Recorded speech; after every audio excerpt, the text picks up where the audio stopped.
This is Riley Davison with Bravo Zulu Radio, and I am honored to have Chief Luis Valdez here. And Chief, tell me what's going on here. You must be very excited. I'm very excited. This is a big day for the city of Converse, the Converse Fire Department. We received today 3 brand new ambulances. They are the Infectious Disease Response Units, or IDRU. They have the highest in technology systems available for prevention and for infectious disease response. It's loaded, it's packed with all these features that are above and beyond a standard ambulance. Right. And what that does is it helps keep our firefighters safe, our paramedics safe. Right. It helps keep the public safe. It helps us clean the units back and get them back in service for that next call a lot quicker. It's getting the right tools, the best tools available on the market today to our paramedics, and I could not be more happy. So tell me a little bit about what it is. Why is it special? What makes it different than the standard? Obviously, we're in a state of pandemic, right. COVID-19 pandemic, and so anytime you're in a closed environment with a patient that is sick, you know, the paramedics are potentially exposed, obviously, while they're treating the patients, and we can't stop that. Right. So they'll wear their PPE and everything, but everything around that ambulance, including the air, needs to be clean. And so these ambulances have UV lighting in the ceiling, and they come on, and that UV lighting, that ultraviolet lighting will kill a lot of the bacteria, almost all the bacteria and viruses in the air. Right. And the air conditioning system has a special ventilation system, and it also blows out air that has been treated with ultraviolet light as well. All the surfaces are antimicrobial surfaces, so it doesn't allow those microbes to attach to the surfaces, like the grab bars in the floor, the walls. The cushions are seamless, so there's no threads anywhere. It's just 100% just a complete surface. That makes it easy to clean. Yeah.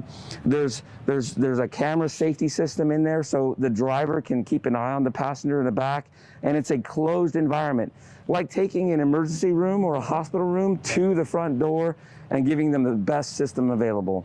That's a lot of technology. That's a lot of thought that went into the product.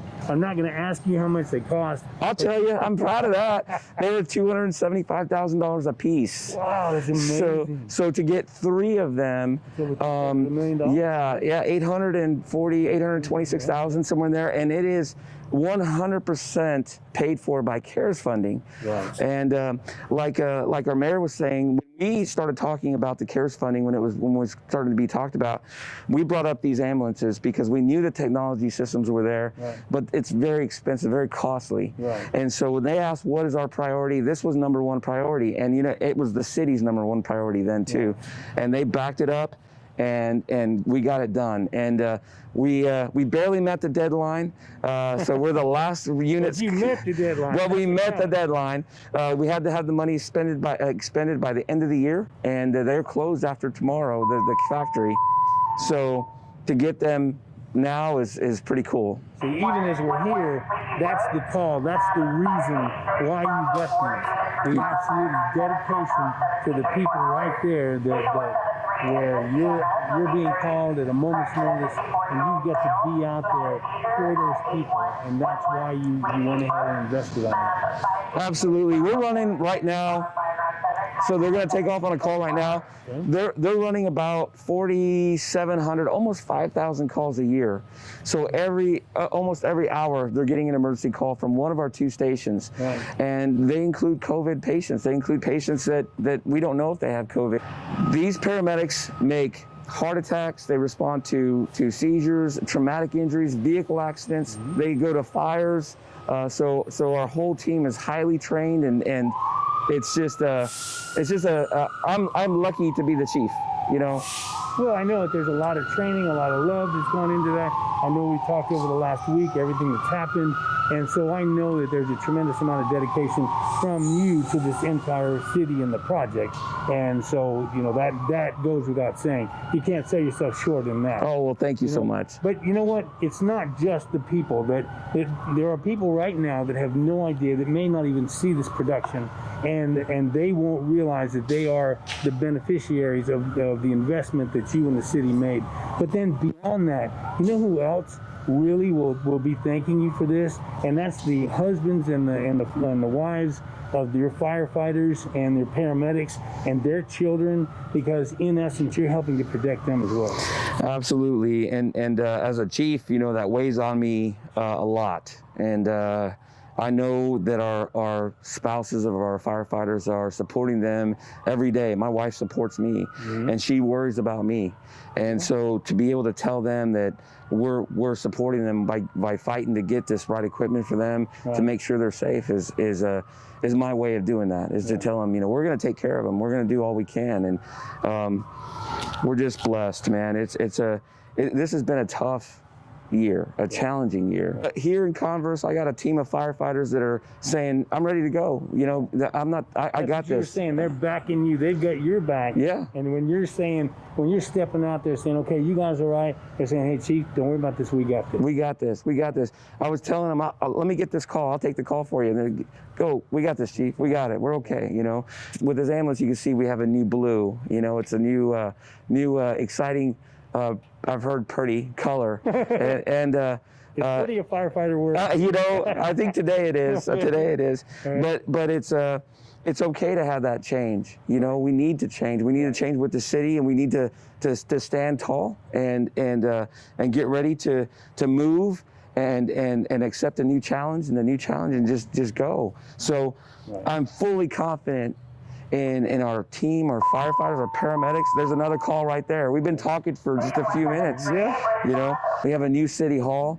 This facility, this fire station is only a year old. Yeah. We have a new library, a new animal care center. Library. Yeah, so a new animal care center. So we're just part of the team here, and every once in a while it's just your turn, and today was our turn. So we get to, you know, have our step, and the police department is making improvements as well, and everybody else will, and it's just an exciting place to be. It's an exciting time to be here. Well, you've built it. It takes time. It is, you know, these kinds of things just don't happen overnight. And I know that as we were talking, 2020 has been an incredible year, but even more so, you lost a fire captain back in August. We can't forget him. You just lost a firefighter this past week, and the entire city turned out for that. And you know, in their support for you and for his family, and so just an incredible thing to continue to build for the community. I have been in the fire service for 27 years. This year was definitely the most challenging, devastating when we lost our captain. Sure. Devastating. We have some of the toughest firefighters around. Mm-hmm. They'll do anything. They'll go into a burning house. Yeah. They will jump into a river. They'll do anything. and when you see these tough, strong firefighters cry and or see them get hurt because we lost our captain, and see their legs get taken out from underneath them, you know, that's a very tough thing to see. But you also see them standing up, dusting themselves off, and saying, we got this, let's go, you know. And then you get the support from the community, and you get the support from our council and from our city officials, and that's exactly what happened, you know. And then we're making a lot of progress, and then of course we lost Joseph, and that was a tough one. That's a very tough one, completely unexpected, but very, very devastating to us. But again, our team stood up, took care of him, carried him, made sure he was taken care of with respect, supported by our city the whole time. Our firefighters know the city's there to support them. And that's not the same everywhere. Right. It's not. I mean, I see the results out there, and it's not the same. There's a camaraderie here that you just don't see other places. Right, and we have guys calling each other on their days off, making sure they're okay. We, you know, hanging out together, making sure that they have what they need. And so when we get through that together as a team, we're a family here. All of the employees in the city reach out to us. The community reached out to us. Our city officials, our mayor, everybody takes care of us. And our guys get on that rig and they go make those calls, and our patients don't know any different. And that's the main thing. They don't know any different. So there's no change in our service. So then we go and we get ISO 1 this year, the highest rating available, and that says it all right there. That says that's an independent third-party review saying that's the best fire department. That has the best rating, and your insurance is dropped because of that rating. Right, and when you say insurances, you mean the entire community. The entire community, Right. the entire community. Not just yours, but the entire community benefits from that rating, from the work that you put in to make sure that it was taken care of. Yes, and it's a combination. It absolutely is the training. It comes down to the training of our firefighters, the equipment we have. It comes down to how we respond to fires, how we communicate to those fires. They get evaluated pretty extensively. The location of the fire hydrants, everything. Everything, our water infrastructure, our dispatch, all those things get taken into account and combined, for a rating. And I remember talking to the mayor and the city manager about that, saying, hey, I think we're there. I think we need to call them in. We weren't even due for a survey. I just said, I think we're there. We're going to go ahead and call them in early. I reached out to them and said, come on in. I want you to evaluate us ahead of schedule because we're there. That's confidence right there. Yes, and they came in and they said, sure enough, not only are you there, you're way over the line. You're way over there.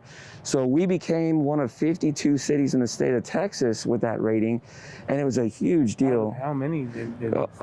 Thousands in Texas, yeah. But what we want to do is keep it. We're going to train hard and we're going to make sure we're responding right and be professional and have the highest standard. And it's maintenance now because we're not losing it. There's a third call. Okay. So,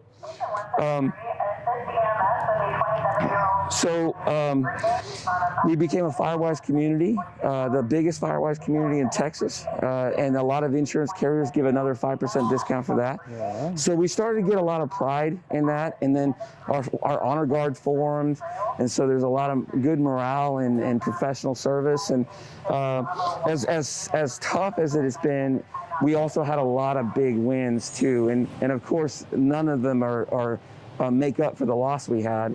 But it's just been these are fighters. These guys fight, and we're going to work to continue to get better every day. Just like any man, any soldier, the measure of a good firefighter is not how many times you get knocked down, but how many times you pick yourself up. That's exactly right. Absolutely right. Yeah.